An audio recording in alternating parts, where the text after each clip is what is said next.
Halo, saya Rangga Diputra. Ini dia peristiwa penetapan Soekarno sebagai presiden seumur hidup.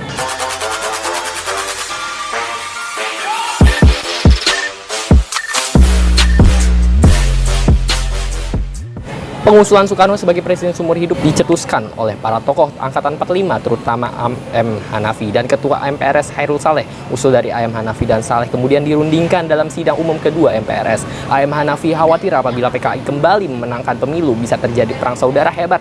Saat itu hanya Soekarno yang dianggap bisa mengungguli popularitas PKI. Supaya ide dari A.M. Hanafi dapat diterima secara umum, maka dicari anggota MPRS dengan latar belakang TNI, yaitu Kolonel Suhadirman. Kolonel Suhadirman adalah tentara anti komunis yang dipilih menjadi juru bicara dalam sidang tersebut. Saat itu PKI memang tengah berada di puncak kejayaan dalam pemilu 1957, mendapat suara terbanyak dari 4 partai lainnya. Keunggulan PKI lantas membuat lawannya merasa khawatir, terutama sayap kanan di tubuh TNI. Tidak hanya mereka, Angkatan 45 juga khawatir. Alhasil Angkatan 45 memberi ide pengangkatan Soekarno sebagai Presiden Indonesia seumur hidup terhadap MPRS dan disetujui.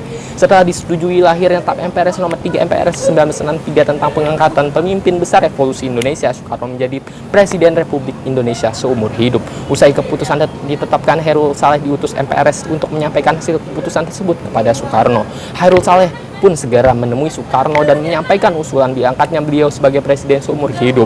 Setelah mendengarkan usulan itu karena terus didesak, akhirnya dengan sangat berhati-hati Soekarno menyetujui usulan tersebut. Soekarno tetap merasa bahwa tindakan ini tidaklah benar. Ia khawatir akan kritik dunia internasional terhadapnya dan Indonesia.